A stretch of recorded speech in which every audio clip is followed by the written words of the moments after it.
All right, everybody, we're back again with some more modern gameplay. This is take two. Take two. The sound didn't work on the first recording, You and I might realized say it. So we're thinking twice. yes, you might say that, and we should have double checked before we did this. But this isn't called the double check podcast. Well, that's our next iteration. So tonight I'm playing a deck that has seen some recent success, mostly in the hands of YouTube handle Young Dingo. It's Grixis Death Shadow. This deck has come back around mostly because of the addition of Final Fantasy card Cecil Dark Knight as kind of an enabler to make shadows good, along with your threats of Nethergoyf, Psychic Frog, Dragon's Rage Channeler. That's your threat package. This list is 4 of all of these 4 cards and 2 shadows, which is slightly different than the builds you will find online. I just don't think you need all 4. The biggest, I think, draw for this deck is it is a really good Stubborn Denial deck. Everything except for DRC can become a 4-power creature, and so your interaction is super cheap.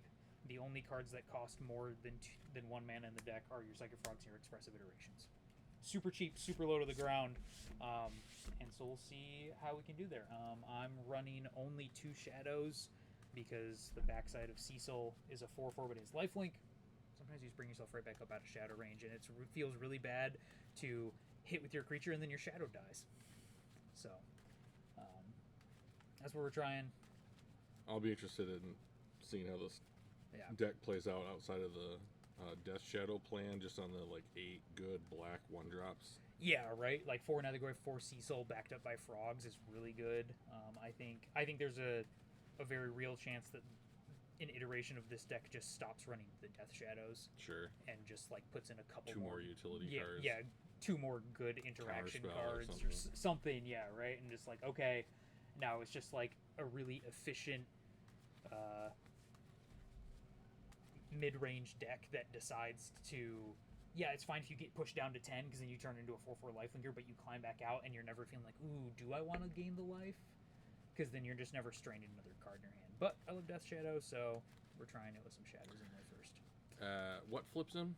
How much life is lost? So it's when he deals damage, not even just to a player, just when he deals damage, you lose life equal to the damage he dealt, and then if your life total is at or below half your starting total, he untaps and transforms. So he is an untapped 4/4 lifelinker on the turn he flips. It seemed like this would be a Ketramos ally. Yeah, potentially. I guess he doesn't do anything to exile, but he gains life, Ketramos loses you life, sort of thing is what you're thinking. And then if you have Ketramos active, you have 2 4-power lifelinkers that attack.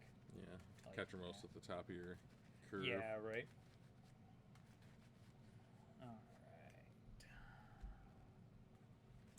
I'm on 6. You're on 6. And the draw, yeah, so it's I'm on really the play. good. Yeah. This is an iffy hand. So this is a 4-lander. Keep and I think that's more than one, especially since I don't have a threat in the hand. I've got only interaction, and I think against Storm especially I want to be able to have threat in the hand. But I think a lot of times with this deck in particular, you've got so many threats that I think you want to usually have one in your opener if you can manage it and not struggle too much on a mulligan. So I've been getting the urge to want to play, we'll say, Enormous Eldrazi. Ulamog. Like the classic one, or the Annihilator 6. Oh, okay, yeah. Just be like, here, get fucked. Yeah, just put in some massive idiot. Yeah. Go for it. Oh, did you not have Counterspell? I guess I win. Yeah, so. Right. So I'll keep this one. I guess I'll put back the redundant threat in my hand. So, how about that? Alright, Intercity's ready to go, so I'm going to lead on Blood Crypt into Cecil. Yeah, here we go. So, here it is. We'll get to see how he does. Fetch land, your turn. No DRC. So we're going to swing and hit you for 2. I will also lose 2, because that's what Cecil does. I love this card already. Yeah. Let's see. I think this is probably a good time for me to Thoughtseize Drew. Turn 2 is a very important turn for Storm. I'm going to take the Ruby Medallion. That seems to be the best take for me. I lose 2 more life, down to 14. And I will shock in a Water Grave down to 12, setting up for a turn 3 flip of the Cecil. So, seeing what we can get going there. You fool. You've fallen right for my trap. Yes, I know. I mean, so this could be one of those situations where I could look at a Storm hand and be like, oh shoot, I'm in trouble because you've got 3 rituals. And so if this next card was something that, like, even if it was just like a wish, you might have been able to do something like, oh, I'm going to, like, ritual, wish into something else that, like, I couldn't have stopped with the Thoughtseize. But I think it's okay for me how it turned out. The fact that I get to take the Reducer. I finally found the Elegant Parlor. It was hidden in there.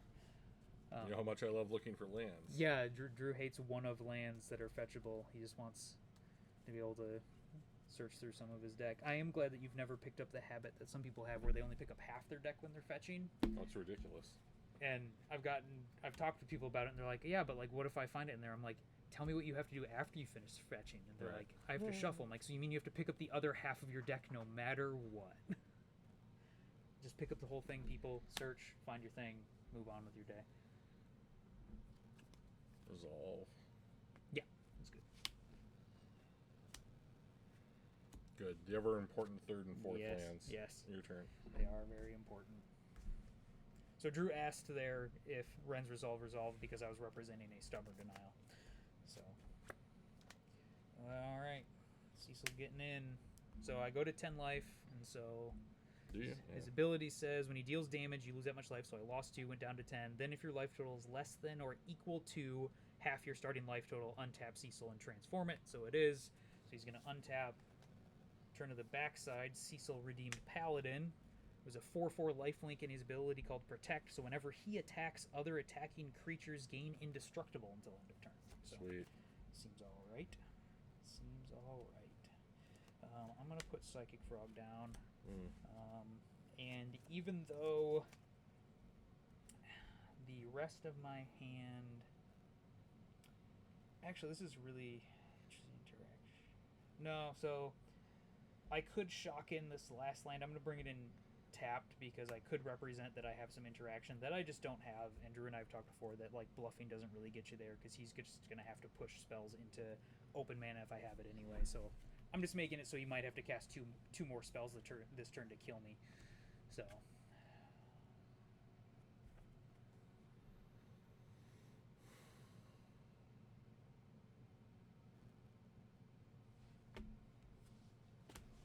Fetch. Take that. We'll never know what this is. Yeah. Goes to exile. Hidden zone, yep. So when I was dog sitting and the dogs got out and I tore after them, something in my back went. Yeah. And it's still not good. Well, I appreciate your efforts. Thanks. Yeah. But that sucks. I just want it to go away. Yeah.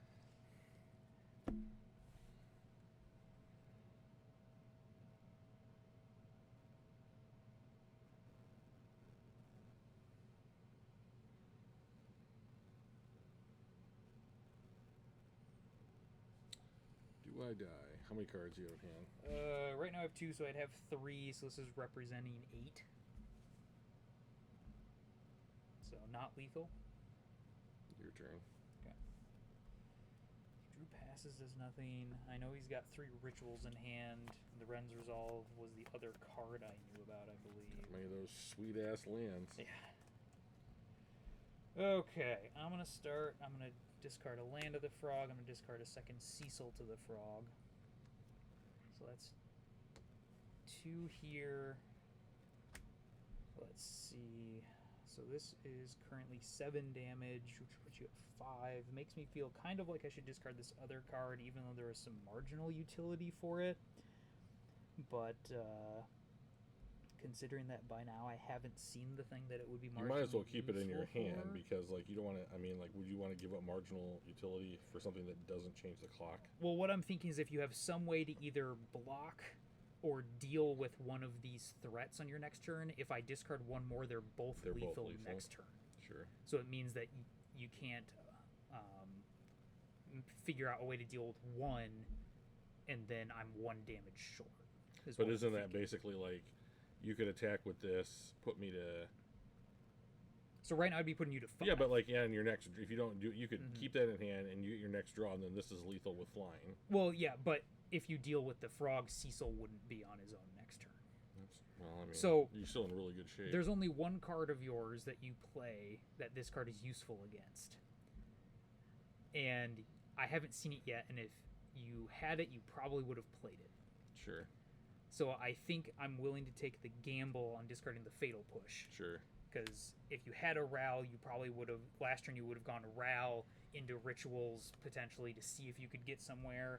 I mean, I guess I don't know about the other blank cards in your hand, but this way I get to swing for 8. Frog gains indestructible for the turn. I gain 4. So this is the situation why I'm only playing 2 Shadows, because immediately now I was in Shadow range, and now I'm back out of it. So I draw off a Frog. That's a good card. I'm going to Expressively Iterate. I got to think about which way I want to tap. So I want to leave a blue up in case I draw Stubborn Denial.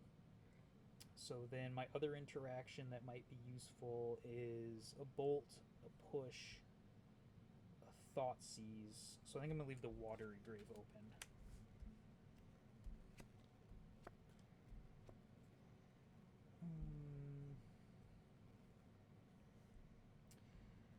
So I don't find a Stubborn Denial. So you're going to see all of the cards that I'm keeping here. So the one I put on bottom was another Expressive Iteration, which I don't think matters. So I'm just going to play this Nethergoyf here, which is 1, 2, 3. It's already a 4. And I'll bauble Drew so I get to see his top card. We see a Grape Shot. So it's your turn. Well, I don't think that I can win. I'm pretty sure. I did, however, have a Ral that I held off on just because I could see where if you had it, you wouldn't have played it if you had nothing else besides the Rituals in hand. I do have to worry here a little bit because I have 5 spells in hand and 4 life, and this motherfucker hates me. Yeah, he does ping you, and at some point, as Drew's going here, I know at some point here he's got something that will let him see more cards. Nope. Oh, you're just gonna try to flip the Ral. Maybe. Okay. We're doing things to do them at this point. You can. So hang on. I think that what I want to do here is I've never spliced onto Arcane before. Okay. So the way what I would do that is I have to pay for the original spell. Yep. You have only one. Reveal this to it. Yep, and I believe that Ral doesn't reduce that cost. Nope. But use now the other 2. Yeah, now this gains this ability. Gains that ability, so now you're adding 6 mana for the 1 spell. Okay. And you keep it in hand. I believe how it works. Yeah. No, the one that I revealed for the ability. And then trigger. Yep. Do that. All right. There's my guy. Working for Team Allen over here. Yep.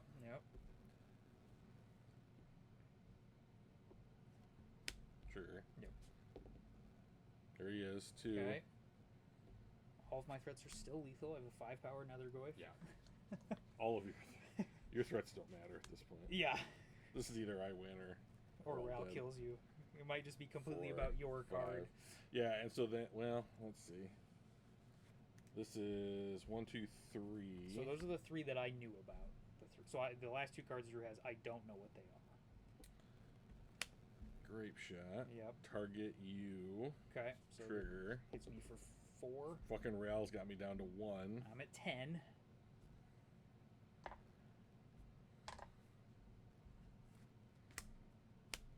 Okay. So this puts me down to 4. I will flip him. Okay. But I don't think it matters because this is 5. Yeah, so it's 1 off from being able to ultimate. Yeah. Okay. But taking close. the reducer was a big deal. Yes. Yeah. Keeping so that turn I was thinking, okay, do I want to cast the Frog or Thoughtseize? And against many decks, I would just play the Frog and be like, okay, I'll keep the Thoughtseize when you're down to a couple of cards that take away like maybe the plan you had. But against Storm, it's like, okay, no, I've got to do that. Do you want to play another main deck or you want to go to sideboard?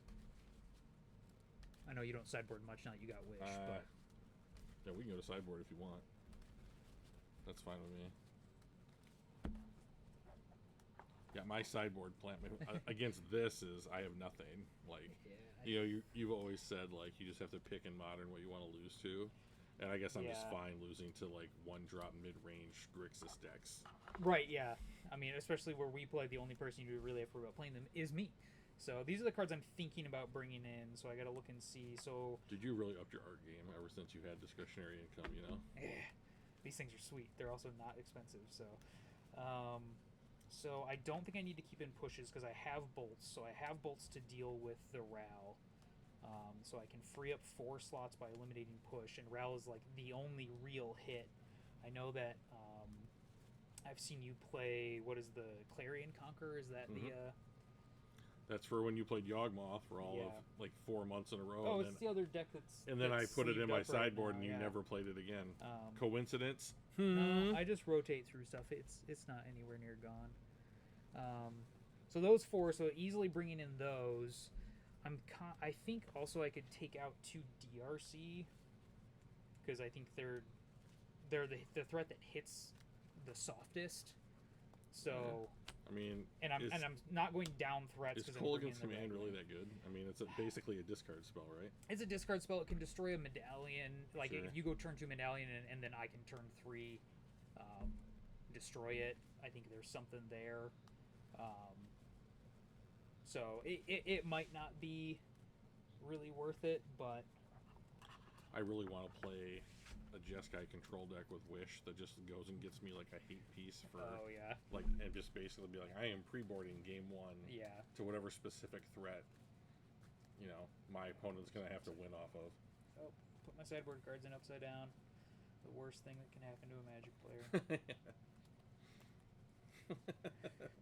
Tell me I'm wrong. Oh, it's pretty embarrassing. Name a worse I'm thing. embarrassed for you right now. Yeah. Well, and also, like, then, like, as you're going to shuffle, you're going to split sleeves. Oh, it's terrible. You just look like a fool. Yeah, just a complete fool. Yeah. Everybody at the tournament turns and laughs at you. Yeah, there's pointing. Yeah, tons of pointing, yeah. Women shun you. Yeah, just... Men hate you. Yeah. Basically, it's the worst. Yeah, the people who are running the tournament walk over and have you... pack up your stuff and then you have to leave. You have been DQ'd for just utter foolishness. They walk you out to the door. We'll send your deck back to you in the mail. Yeah, they just swipe it off the table and they're just like, this is in timeout. You don't deserve this for right now. Think about what you've done.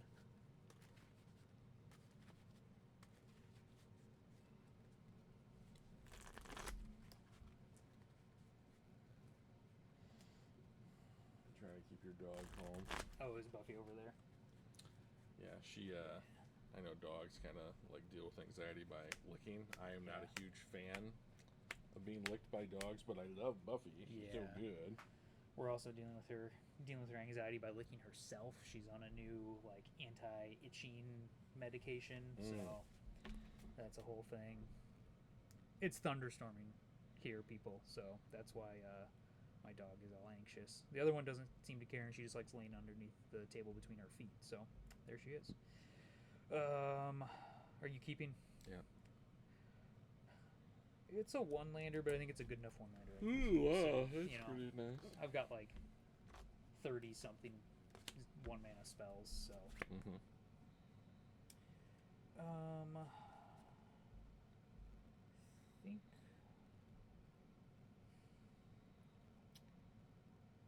Well, so I could bauble myself and use my fetch land to clear away a card I don't like, but I think I'm going to want to follow this up with the Thoughtseize no matter what. So I'm going to check Drew's top cards, so I now know hit the like top 8 cards he's working with.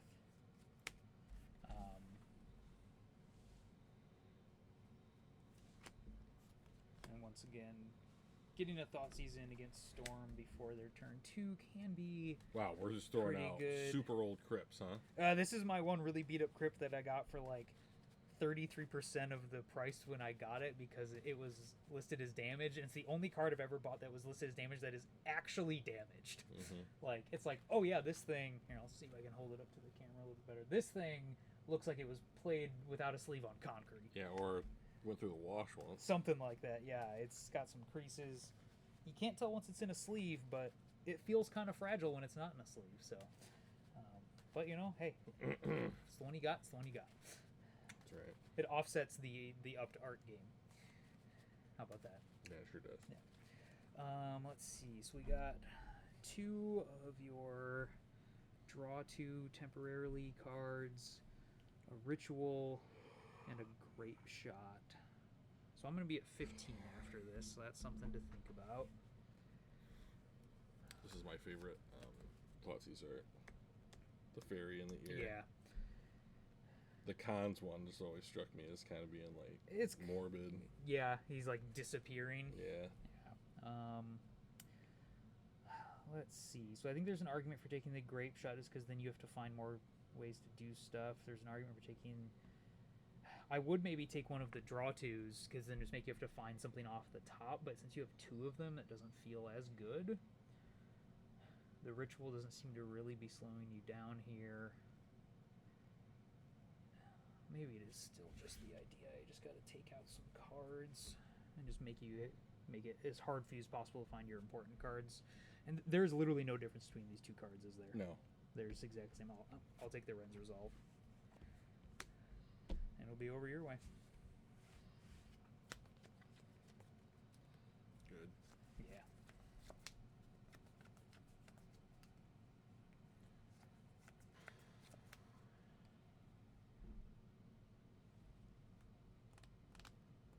For effect's sake. Always hard to find. I hate it. It's so good though. Surveil lands are insane. Yeah. They're so good. I think it takes an incredible depth of knowledge about the game to be able to determine, like, I literally never thought that there would be something that rivaled Shocklands that you could fetch for. Yeah. And if you'd asked me, hey, if they put Surveil 1 on a shock, basically, that it can't come in untapped, do you think that would replace Shocklands? And I would be like, no, that's ridiculous. Yeah. We wouldn't play those. But, like, oh, wait. It's so unbelievably good. Yeah. I mean, and we've had Scrylands. It's my ball to draw. For a long time. They came out in the original Theros block. I mean, I can't believe how much better Surveil is than Scry. I love Scry. Yeah. I mean, and I think if they put Scry on these lands instead, we'd still play them basically just as much. There's slight disadvantages to being Scry, but, like, the problem with the Scry lands is they weren't fetchable. So, like, they go from, you have a land that is essentially the same thing, just not being fetchable, go from never even thought about in Modern to you put basic land types on it so you can fetch for it, and now it's like, these are rivaling for the best lands in the format. Yeah. And it's like that small difference, just putting land types on stuff, is like, it is so massive in a fetch land format, so. Yep.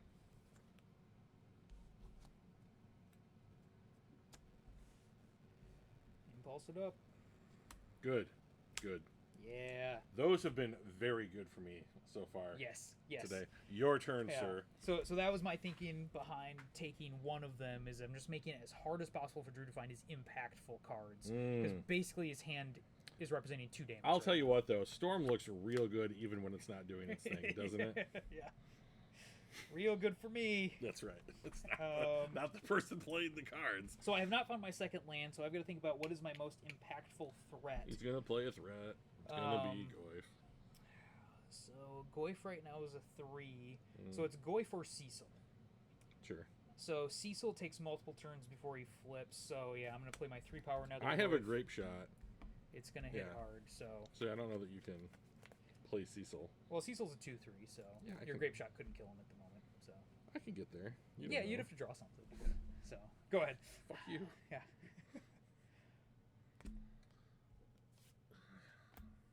Yep. Thinning. I believe in that shit super hard. This one's just gonna ride it out over here in the exile zone. Still, every version of these Un-3 lands is the best version of their basics. They're so good. You love your Un-3 lands. I mean, like, and I gotta give it up too, because, like, Teacup Island is still classic. Yep.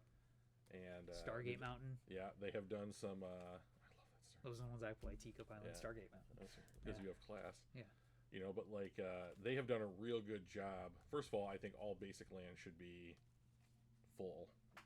Yeah, no borders. We don't need it. We don't need a text box. Yeah, it's ridiculous. For this kind of stuff.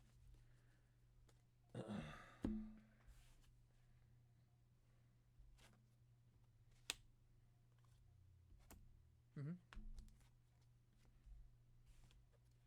Trigger. Yep.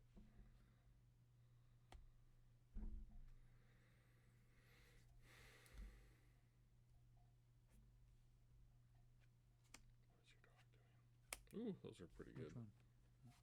Whichever one's making that. What is it making that sound? That sound is the chimney for the gas fireplace over here. It's the rain hitting it. You can hear it tinkling. Oh. So. Interesting. Yeah. I hate it. That's not a dog noise. All right, your turn. Let's see. I have sorcery, land, sorcery and land. Okay, so nowhere close to blue. Second land? We did not find it. How do you beat a mid-range deck, folks? Well, let me tell you. It involves countless hours of study. Yep. Money that you've invested into the best cards in the format. An in-depth knowledge of what you need to be doing and what your opponent needs to be doing. And then for them to just trip on the most basic thing that you need in order to play the game. I'm going to kill your Dragon's Rage Chandler with a bolt, and then I will attack you for 4. I did not have instant prior to that, and I will pass. Excellent. Can I win on this turn? Yeah. Would be something. This. Yep. Would be a shock if you had something like Force of Negation in this deck. Yeah. Not enough blue cards. Yeah. It's only 12.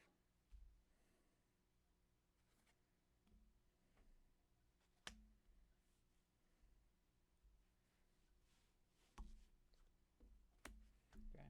He's ritual in. I don't have anything to spend white on. I could hold this up if I found a wish, but I don't think that that's the thing that I'm would you doing. go get Clarion Conqueror if you found a wish? Yeah, no. You know, like it doesn't really. I mean, what? It stops frog. Right. I can't discard to frog.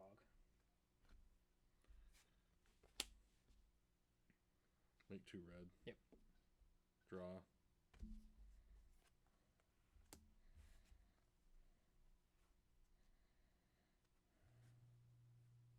You know, at minimum he can grape shot. It'd be grape shotting for 4. You can't kill a Goyf, which is nice, with a grape shot for 4.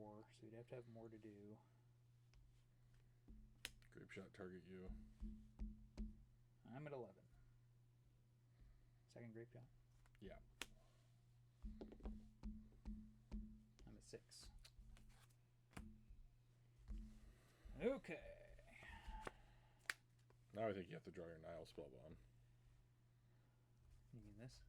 You fucking bitch. Did you draw it? No, I've had it in my hand the whole game. Okay, cool. Yeah. I'll swing for 4. And sure. Yeah, so the reason he says that is because he either has or knows he needs to... oh, no, there's Past in Flames in the yard. Yeah. So I have to be able to get rid of it. But I can wait and make him have to make the move and have to commit the mana on the turn. Because he can put Past in Flames on the stack. In response, I can get rid of the rest of the graveyard. And then even the Past in Flames go to exile because of flashback rules. So I'm just going to pass. Yeah. So basically this forces Drew to have to try to do it with his other 2 cards. That is a Ral. Your turn.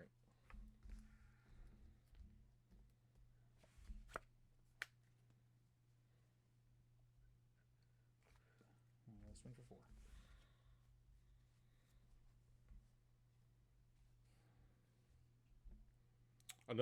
Another thing to do to get really good at Magic is being able to draw your 2 of sideboard hate right off the top. Yeah, just have it in your hand the whole time. It was one of the reasons I was fine with keeping one it. land. It was one of the reasons I was fine with keeping the hand because I did have a good card there. So, you know, the Thoughtseize, the extra draw from the Bauble that hasn't found me anything. I mean, you're only something like 16 cards into your deck. Yeah. So, I'm going to Thoughtseize you. Okay. So my idea was I wanted to make it so that basically Drew has one card to try to do something to me with here. So yeah. I think at this point it's something like resolve into Manamorphose into my third Grape Shot. Yeah, like you have to keep on. You've got to. It can't involve the graveyard. Yeah, it can't involve the graveyard. He's got to be able to put a chain together, and it's just going to have to be off the top. And as we talked about, you have to be okay. You have to pick which decks you're fine losing to. Yep. I also have to be fine losing to this play. If Drew just happens to chain off the top of his deck to kill me here, fine. I can't do anything else about it. You didn't make a mistake, right? Like, the only thing I haven't is I haven't played another threat at some point. So, yeah. Go ahead.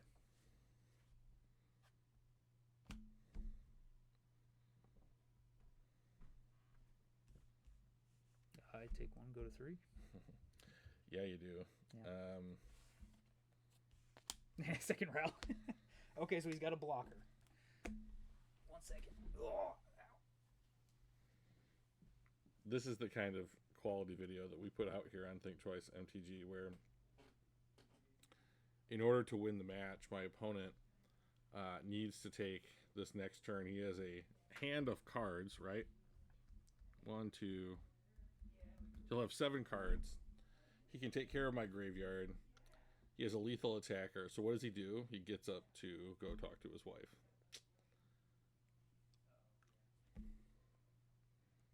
I mean, I love them both, but I mean, this is ridiculous. Come back down here and kill me. Well, you're gonna block.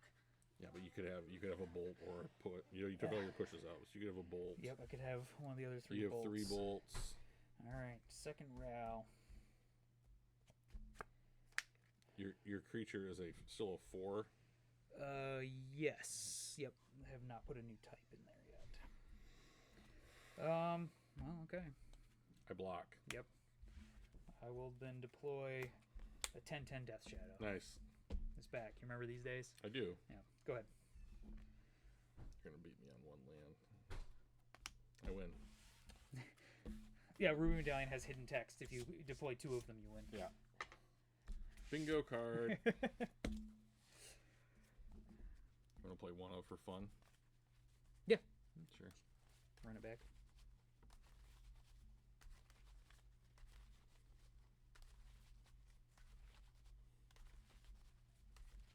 I've been there was a new card coming out in was it Edge of Eternity? I believe that's the name, yeah. EOE. And it is a blue-green 1/3 like fairy flyer, I think. Maybe not a fairy, but okay. There's a lot of like insects and stuff in this one. And it has a line of text that says there's a couple lines of text, as everything does. Yeah.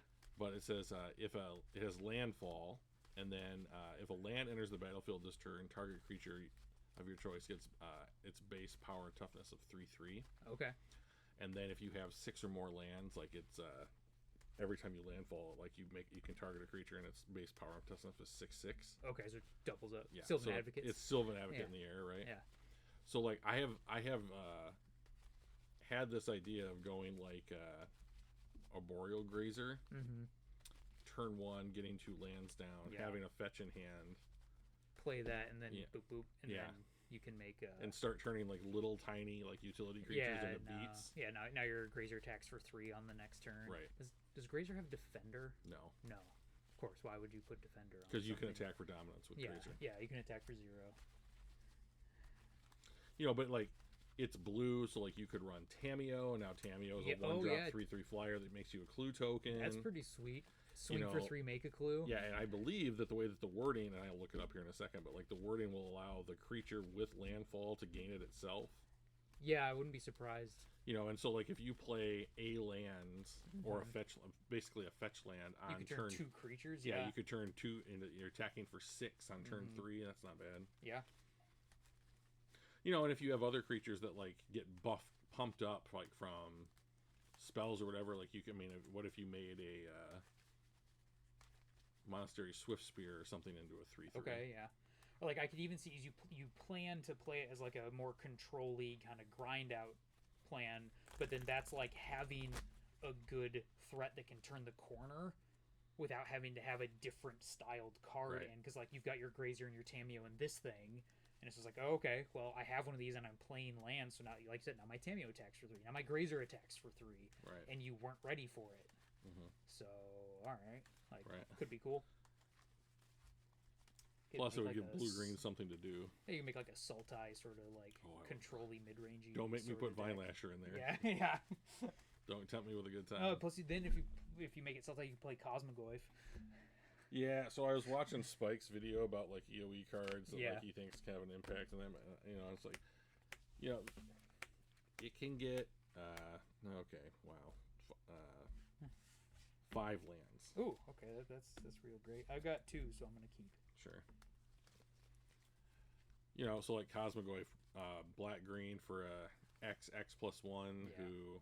It's what power terms equal to the number of cards you have in exile, right? I think, yeah. So like you want to exile your own graveyard to make it really, really big, and like the nice thing about Cosmogoyf is that it can get bigger than either the other any Goyf that you've ever had, especially the Tarmogoyf. Yeah, because it's not about types; it's just about number. And like you don't need to worry about graveyard hate.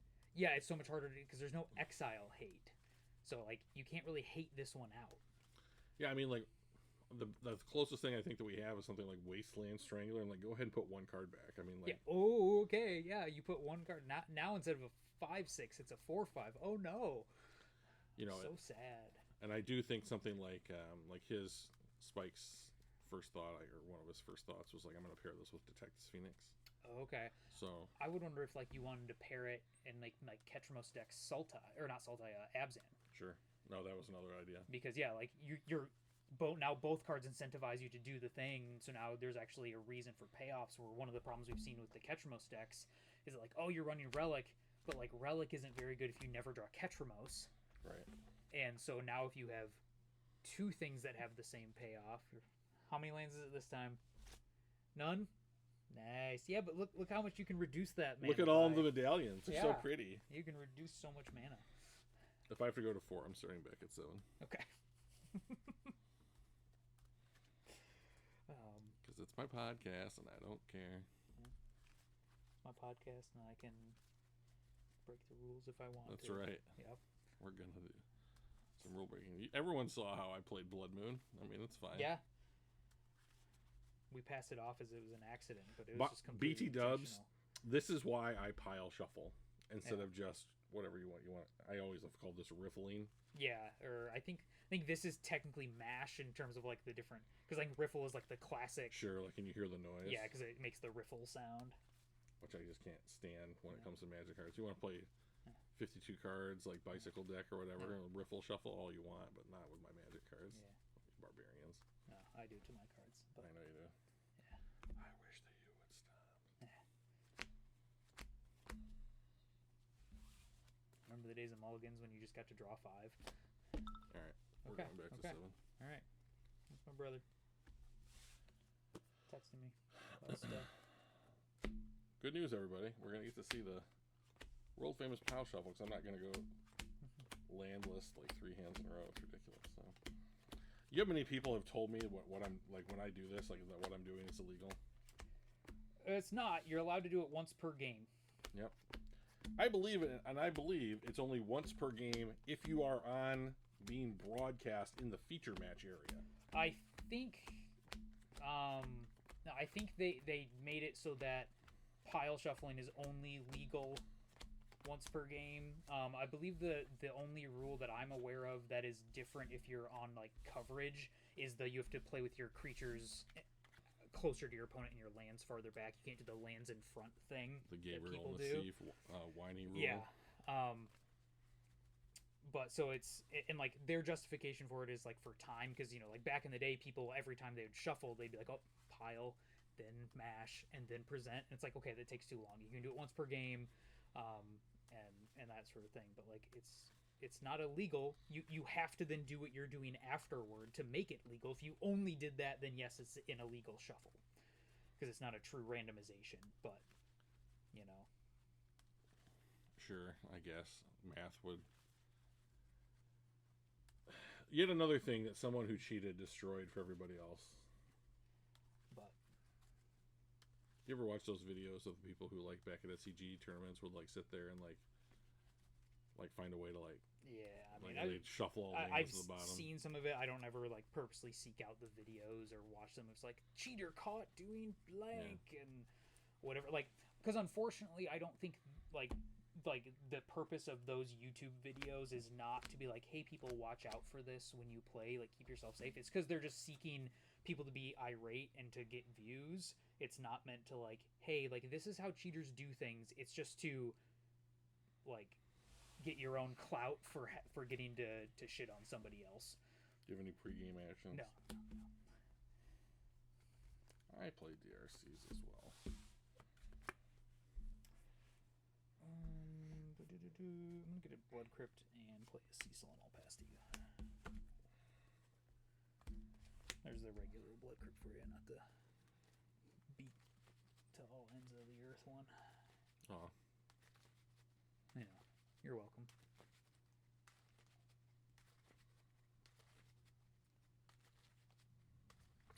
I'm actually going to try and win on this turn, I think. All right. You're going to try and win on this turn. So the reason I'm doing this is A, for the lulz, which I've given a friend of ours who's young quite a lot of grief over the years when he does things for the lulz. But I think the other thing that's the reason I'm going to try and do it is because your deck doesn't give me a ton of time, and like where my matchups with you are always more difficult, not only because I think that you're probably the best player that I routinely play against, but because you play interaction in a way that like it's not just like, oh, bolt your guy. Yeah. You know, and I don't want to have to deal with that on subsequent turns. Trigger. To be fair, also trying to go off on a turn like this for the lulz, I think, is different than playing a whole deck simply for like the memes. For the memes. Don't play a deck for the meme because it's going to lose its luster very quickly, people. All right. So he's got the reducer in play. So he probably has more mana here. Yep. So this is 3. We'll do this first. I probably want that. Do I? Yeah. Sure. So with Ral in play, I'm assuming on this side of the table, since Drew said he's going to try to win, he believes that he can flip the Ral, and Ral is the avenue to victory this turn. So I played these two. I have 2 red. Yeah, Ritual, Ral, Manamorphose. I'm drawing. So he's planning to try to play 4 more instants or sorceries this turn. The DRC is definitely going to help with that. Do I want to do that? No, I don't. Trigger here. I'm not going to flip him. There's that. Oh, no. That was your 4th spell. Oh, no. What happened? Yeah, so I'm going to run out of mana. That's what's going to happen. So like a miscount or like a misdecision on like a surveil or something? I think I had to do it this way. Okay, so it's just too bottlenecked. Yeah, I think I needed...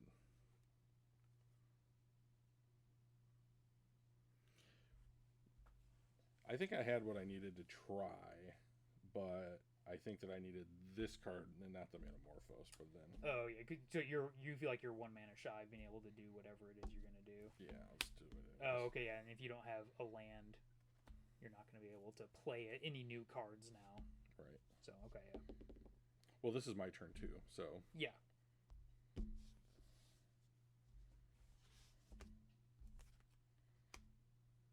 Oh, that was a 2, right? No, it was a 1. Oh, right. So I don't even get to flip him. Yeah. Let's see. I have no creatures, no artifacts, so I have instant land sorcery, so I can't fly over the top of stupid Cecil. Mm-hmm. Yep, your turn. If you attack and I block, you make me lose 2 life. It doubles up your damage. Oh, is that worth it? Probably not, because you lose your creature, and you probably want that creature, I would imagine. So Okay, I will draw. All right, choices.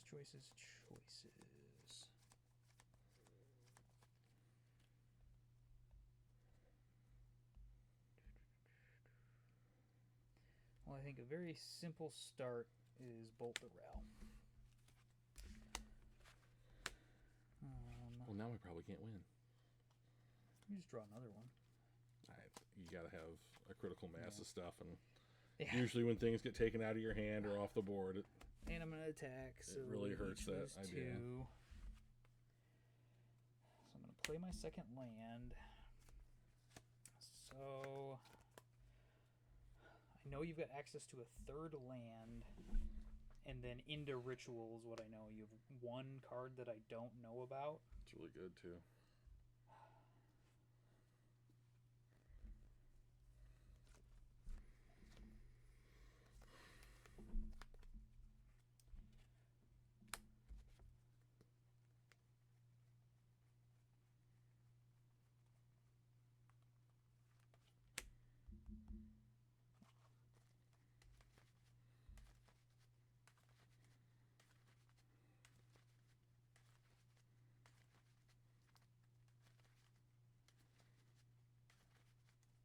New sleeves. Yeah. They've been. You see, we got our first Spider-Man previews today. Oh no, I did not. Well, why not? It's a pre-release day for a set. For the set before it, might as well start previewing the next dang deck. On DRC Bauble. I don't have a sorcery, so that is going to make it so I can instant speed turn on Delirium for my channeler. Pass.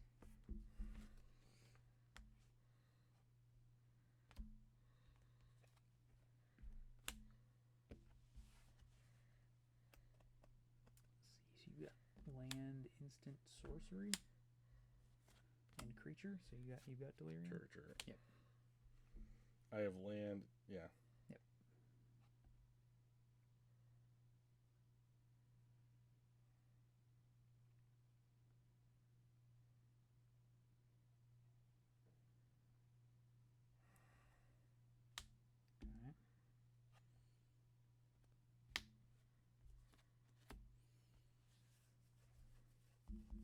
And I have 3 mana. Mm-hmm. Your turn. I'll bubble you on instep. Ah! Alright. So draw from Bauble in my upkeep. Draw for my turn.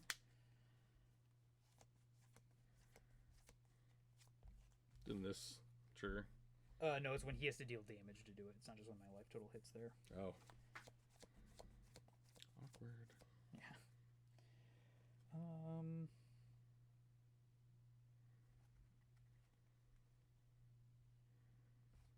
So I'm going to lead on iteration, trigger my channeler. Let's leave that on top.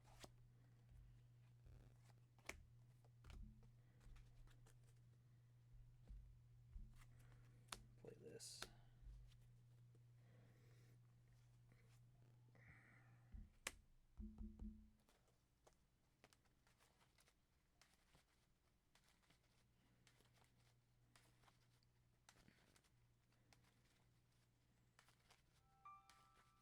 Emails. We'll bolt your untapped DRC, trigger my DRC again, and swing for 5. Untap and transform my Cecil. Go ahead. Luckily, I know Drew doesn't play Bolt.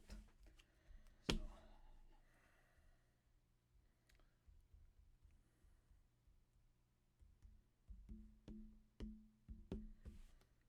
No Past in Flames in the top third of my deck.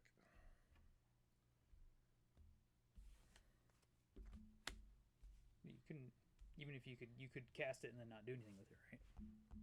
This turn. I'm just saying, like, you gotta find the shit in order to have a chance of winning. Yeah. All right. Okay. Well, we're gonna start with a swing for 7. Yeah, you have a bolt. No. So I I gain life back up to 6, which makes me feel decent there. I'll play Bolt. And I'm going to Thoughtseize you. Sure, I have a land. Okay. I guess it might have been a land, or it was like a wish that he wanted to hold till he could do something with it.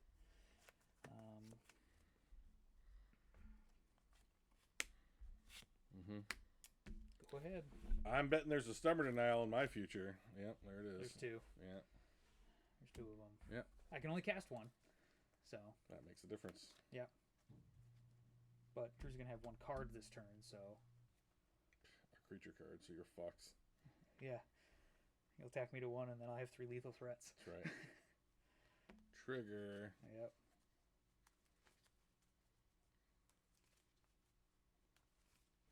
It's games like these that make me want a second deck. I just don't know what it is. Yeah.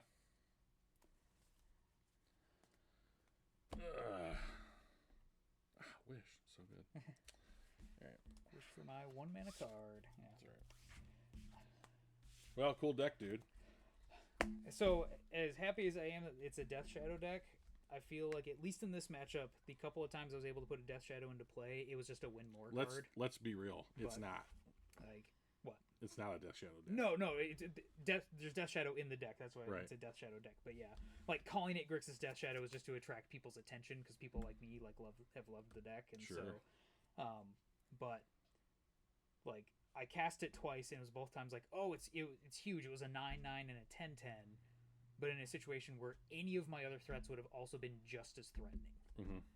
So it definitely didn't feel like it was integral, and I could probably very easily see playing the deck minus those 2 slots and just putting in anything else where you feel you want more interaction, and it would be perfectly fine. So, as much as I want to be able to say, like, oh, Death Shadow is like a great strategy it's again, back. It's just there are other really good cards that, yes, Cecil can help Death Shadow be consistent, but like the issue that people always seem to bring up when they're looking at, oh, does this card fit into Death Shadow? Will this help Death Shadow be good? Fits in anything. Yeah, they always look at cards that lose life and like, oh, is this a Death Shadow card?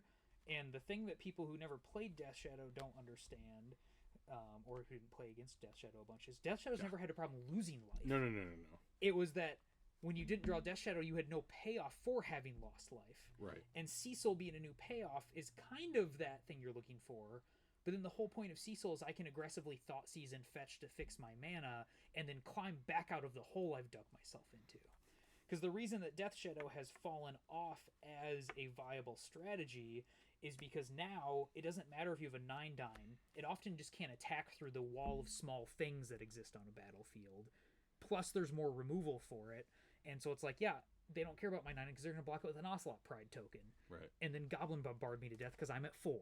Right. And they're just like, yeah, I have 4 random creatures to throw around because they all cost 1 mana, and I can play them on turn 1.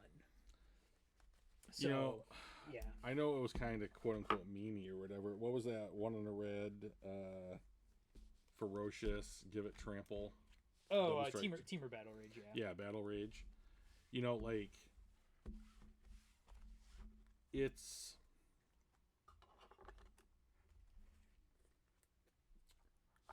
I get the same feeling for, like, a Teamer Rage Death Shadow that I do for, like, the Sun Home Amulet Titan. Oh, yeah. You know, and it's just like, I think that those kinds of things should still be around. Yeah, like playing Teamer Battle Rage in the old Death Shadow, Gurmag Angler, No Other Threats deck that was 50% air because you were running Bauble, Thought Scour, Street Wraith. Like, and it was literally just to put cards into the yard so you could cast Gurmag Angler. Mm-hmm. And Gurmag Angler is one of those cards that I wish we were still at a point where that was a viable card. Mm-hmm. Because I think it's such a cool card. It's like I have to jump through hoops just to get a big body. Yeah. But now all of our big bodies are like, well, you get a big body, plus it does this other really cool thing. So Gurmag Angler is completely outclassed. Yeah. And so there's no reason to want to play it anymore, because you can essentially do the same thing and get Murktide Regent. And, oh, this one flies and continue to grow bigger. Yeah. Okay, fine. And I had to work as hard. Yeah, right? Like, okay, whatever. Oh, it cost you 2 mana to cast it instead, and you got 2 upgrades for it. Where Gurmag Angler was, you have to pay a cost to get the Power Toughness box. Literally, we can look at the one that's over on my wall over there, because the Death Shadows came off the wall, so some different cards went up. I knew it. Yeah. Other than the word delve. You never should have put them in the frame. 2 weeks later. So other than the word delve, there is nothing important in that text box. It's reminder text and flavor text on the Gurmag. It could be they could shrink the text box down to a single line underneath the type line, and then just say, here's a 5, it's 5/5. But like the card was so cool. But in that version of the deck, Temur Battle Rage was how you won half of your matchups. Mm-hmm. It was half the matchups. You're like, okay, I'm just hoping to be able to Temur Battle Rage you out because I need the speed. And it was decks like Tron that just didn't have ways to kill your creature, because they didn't play Dismember until after sideboard, and then you brought in some other ways to handle them. But so Temur Battle Rage was a completely legitimate way to do stuff, and you got me. And like even against your bad matchups, like against humans, you'd keep it in because it was about your only way to win was put in a shadow, they swing in, and you're like, okay, I don't block, I'm at 2 or whatever, and you hoped that first swing they just didn't have enough to kill you, and you're just like, you swing back and Temur Battle Rage them for the win. Mm-hmm. And it was about the only way you could win some of those bad matchups. And then in the matchups where you knew, like, if I was playing against Jund, okay, then I sideboard them out, and now we're just trying to grind, and I'm going to, Kolaghan's Command to buy this back and do this again. Liliana the Last Hope. I miss those days. Oh, man. Liliana the Last Hope, another card that's on the wall. Mm. Did you catch the Mind Rack Demons there, too? Oh, God. Yeah. You're such a nerd. The Mind Rack Demons are how this came into the house. All right. Yeah, Mind Rack Demon. That still hurts. Yeah. But so like Temur Battle Rage was a great card, but it's a bad card. You have a Phyto Titan up there? Yeah. Is that from the M15 deck? Yeah, that's like my first Magic card, because that was the front card of that intro deck that you handed me when we all started. So it's still there. Nice. Card's terrible. That Nightbush Ambusher, Night Pack Ambusher, yeah, was so much fun. That deck was so fun. That I have had. There are decks that I have played in Magic where I have just been like, this is just a blast to play, and like that was one of them. And the other one for me that is right up there, first thought, is White Red Humans in Standard. Maybe that's our next episode, is like favorite decks we've played. Oh God, I can't remember them all. Yeah, but like we'll prep a little bit for that one. We'll make like a top 5 list each, I could do it right now. Yeah. And just be like, all right, hey, we're just like, what are the top decks that you loved to play God, it was so much fun. in the past? Whether or not it's because you've moved on from because they're no longer in the same format or whatever. But that could be a fun episode to do. I really have wanted to try and make Night Pack a modern deck, and it's just unfortunately it's just not. Right. Like, if it was 3 mana, maybe. But. So to me, that says, like, extend the game, right? Yeah. So, like, I put down a Grazer. I'm extending the game in 2 different ways, right? I am extending it because I have a effective blocker. Yeah. 0/3 with reach. I'm extending it because I'm either on the draw, which, let's face it, I'm on the draw a lot. Yep. So I'm either catching back up and stealing the playback by getting that second land down, or, I am accelerating myself into the mid game that much faster. And like I feel like there's just enough there that makes me want to try. Plus, like, Force of Negation gets played in this deck. I am assuming. Yeah, that Simic deck was a lot of fun. I loved it.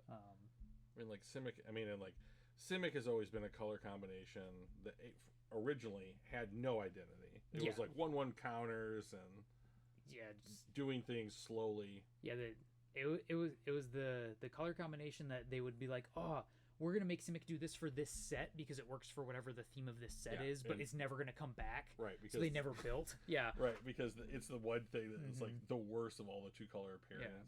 We're like now, like over the past 5 years, every set like red black gets some sort of sacrifice thing. And so it's like, okay, if you're playing red black, you can do a lot of these sacrificial, get rid of your own stuff for value things. And and blue green has just never had that. You know, and when blue-green has been like, let's figure out something to give blue-green, like we end up with like Nadu or like other like Uro, Oko, like they're the broken cards because they're like, oh, it has to do something green. So Uro is like give you an advantage on lands. You get to put a land into play, and also do something blue. So just draw a card. They waited until they waited so that long. card was like a month away from being rotated to ban it out of. And they're like, look, we banned it, everybody. We saved standard. I love the card. Yeah, I think it's a really cool card, but like I think a lot of people probably feel that way because it's fun to play, but it sucks to play against. Yeah, it does every good thing. Like it was like, how many game actions can we fit on one card that you just normally take in a game? Why did it you gain play a free land. life? Oh, you draw a card. Let's put that on a card on an enormous creature that just comes back all the time. And it gained 3 life. Why did it also gain 3 life? It was so good. Like, I don't get it. I don't get why it did all 3. And I think they did it because they wanted the symmetry with Kroxa, because Kroxa could make your opponent lose 3 life. Opposite. But like Kroxa was maybe. Yeah. And Uro's just always like, no, you always gain 3 life, whether or not you do any of the other things.